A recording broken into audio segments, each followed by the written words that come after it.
সরকার মুর্দাবাদ, BJP সরকার মুর্দাবাদ, BJP সরকার ব্রহ্মপুত্র চালিয়ে দিও, BJP সরকার ব্রহ্মপুত্র চালিয়ে দিও, সাম্প্রদায়িকতাবাদ মুর্দাবাদ, হিন্দু মুসলমান না চলিব, হিন্দু মুসলমান না চলিব, হিন্দু মুসলমান এক হোক, হিন্দু মুসলমান এক হোক, মানব ব্রহ্মপুত্র চালিয়ে দিও, মানব ব্রহ্মপুত্র চালিয়ে দিও, সাসাক ব্রহ্মপুত্র চালিয়ে দিও, সাসাক ব্রহ্মপুত্র চালিয়ে দিও।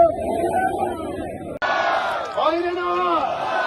সেইকাৰণে মই আপোনালোকৰ ওচৰলৈ আহিছো যে অসমৰ যিমান বিৰোধী দল আছে, ৰাইজৰ দল, কংগ্ৰেছ, অসম জাতীয় পৰিষদ, CPI, CPM, CPIML সব আমি একলগ হ'ব লাগে আৰু চবে মিলি মেলি চকীৰে সৈতে মামা আৰু চাচাক বান্ধি লৈ ব্ৰহ্মপুত্ৰত দলিয়াই দিছে। হয়নে নহয়? এওঁলোকে যদি কিবা পলিটিক্স কৰিবলৈ মন আছে বাংলাদেশত গৈ কৰক। ব্ৰহ্মপুত্ৰত দি দিলে বাংলাদেশ গুচি যাব নে নাই? তেওঁলোকে তাত পলিটিক্স কৰক, অসমত আৰু হিন্দু মুছলমানৰ কাজিয়া কৰাই থাকিব নালাগে। হয়নে নহয় কওক? আমনি লাগিছে নাই বা হিন্দু মুছলমান কৰি? আমনি লাগিছে নে নাই? আৰে কব লাগিছিলে যে বস্তুৰ দাম কমাওক, কয় বোলে মুছলমানে দেশখন খালে। হয়নে নহয়? আমি জানো যে মুছলমানেও দেশ পোৱা নাই, হিন্দুৱেও দেশ পোৱা নাই, খ্ৰীষ্টানেও দেশ পোৱা নাই, দেশ খাইছে হিমন্ত বিশ্ব শৰ্মা আৰু অজৰুদ্দিন আজমলে। হয়নে নহয়? তেওঁলোকে দেশখন খাইছে। গতিকে এওঁলোকক যদি ব্ৰহ্মপুত্ৰত বিসৰ্জন নিদিওঁ তেতিয়াহ'লে কোনো পধ্যে দেশৰ মানুহবিলাকে শান্তিত খাবলৈ নাপাওঁ। আপোনালোকে চবকে চাওক, মই এটা হিন্দু ল'ৰা, তেওঁলোকে কৈ থাকে যে ভাৰতখন হিন্দুৰ দেশ, আমি হিন্দুৰ দেশ বনাম। তেতিয়াহ'লে মোৰ কাৰণে পেট্ৰল আৰু ডিজেলটোৰ দামটো কমাই দিয়া মুছলমানতকে। হয়নে নহয়? আজিৰ দিনটোত আপোনালোকে পেট্ৰল কেইটকা কিনে? কেইটকা? 100 টকা। ঠিক আছে, মুছলমান মানুহক 100 টকা দিয়ক, মোক 50 টকা দি দিয়ক, মই হিন্দু। হয়নে নহয়? তেতিয়া মই হিন্দু দলটো ভাল পাম। বস্তুৰ মূল্যটো চবৰ কাৰণে সমান, কিন্তু ইফালে তোমালোকে হিন্দু উদ্ধাৰ কৰা। হয়নে নহয়? এইটোতো নহব ভাই, এইটোতো নহব ভাই। মই আপোনালোকৰ ইয়ালৈ আহি থাকোতে যেতিয়া আহি আছো, মই দেখিছো যে দবকাৰ চবৰ ঘৰৰ মানুহৰ ঘৰতে ঘৰে ঘৰে ঘৰে ঘৰে ঘৰে ঘৰে তামোল গছ। মোক তেতিয়া কলে, মই যিখন গাড়ীত উঠি আহিছো, গাড়ী চলাই এখন ল'ৰাজনে কলে যে দাদা, দবকাৰ মানুহবিলাকে খেতিৰ পাছতে আটাইতকৈ বেছি ইনকাম কৰে তামোল বেপাৰ, তামোল বেছি। কলে যে অতি কমেও 50,000 70,000 পৰা 5 লাখ 6 লাখ টকালৈকে এবছৰত তামোলৰ পৰা পায়। হয় নেকি? হয় নেকি? বিজেপি চৰকাৰ অহাৰ পাছৰ পৰা চুপাৰী, 1 কেজি চুপাৰী বেছি বৰাক উপত্যকাত, মই আপোনালোকক সুধিম, বৰাক উপত্যকাত বিজেপি অহাৰ আগতে 1 কেজি চুপাৰীৰ দাম পাইছিলে খেতিয়ক এজনে বিক্ৰী কৰি 400 টকা, আৰু বিজেপি অহাৰ পাছত এতিয়া পায় 250 টকা। আপোনালোকৰ ইয়াত কিমান পায় চুপাৰী? শুকান চুপাৰীটো 1 কেজি কেইটকা? 250 টকা। সেইটো সমানে। আগতে কিমান আছিলে? 400ৰ পৰা 500লৈকে পাইছিলে। হয়নে নহয়? এই যে 400ৰ পৰা 500 টকালৈকে পাইছিলে, কেনেকে খেতিয়ক বিলাকৰ, হিন্দু মুছলমানৰ ৰাজনীতি কৰি কেনেকে খেতিয়কৰ পেটত ঘূৰ মাৰিলে দেখিলেনে? কেনেকে দাম কমি গ'ল, বস্তুৰ দাম বাঢ়িছে, খেতিয়কৰ বস্তু কেনেকে কমি গ'ল? কেনেকে?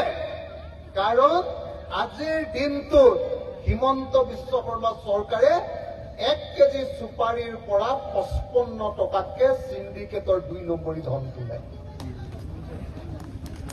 বুজি পালে নে নাই? কি কলো? কি পালো? কি কলো? মানে কি কৰিলে যে চুপাৰী বিক্ৰী কৰিব নোৱাৰিবা। চুপাৰী ম্যানমাৰৰ পৰা আনিলে সেইটো চুপাৰী বিক্ৰী কৰিব নোৱাৰে। হয়নে? কিন্তু আমাৰ ইয়াত উৎপাদন কৰা চুপাৰী কিয় বিক্ৰী কৰিব নোৱাৰে? এইটোতো আমাৰ চুপাৰী আমি বিক্ৰী কৰিমেই, হয় নে নহয়? ম্যানমাৰৰ পৰা চুপাৰী অনাটো বিক্ৰী কৰা বন্ধ কৰিব পৰা নাই। আমাৰ লোকেল চুপাৰীটো বন্ধ কৰি কৈছে যে গাড়ী যদি পাৰ হ'ব লাগে ৰাস্তাত হিমন্ত বিশ্ব শৰ্মা চৰকাৰক এখন গাড়ীৰ পৰা 12 লাখ টকা দি যাব লাগে। তেতিয়া কি হৈ গ'ল? এতিয়া চুপাৰী আপোনালোকে বিক্ৰী কৰি আছিলে 400 টকা, চুপাৰী এতিয়া 250 টকাত বিক্ৰী কৰিব লাগে। 150 টকা আপোনালোকৰ মোমায়েকে সেইটো খাই পেলায়। এইটো হিন্দুৰ পৰাও খায়, মুছলমানৰ পৰাও খায়। কথাটো বুজিলে নে নাই? তাৰমানে মই কি কৈছিলো আহিয়ে, যে খেলটো হিন্দু মুছলমানৰ দেখুৱাই দিয়ে বাহিৰত, ভিতৰি লুটন। কথাটো বুজিছেনে? ভিতৰি লুণ্ঠন কৰাৰ বাহিৰে বেলেগ কোনো ৰাস্তা নাই। ভিতৰি লুণ্ঠন আৰু বাহিৰে হিন্দু মুছলমান। গৰু বিক্ৰী যে বন্ধ কৰিছে কেলে?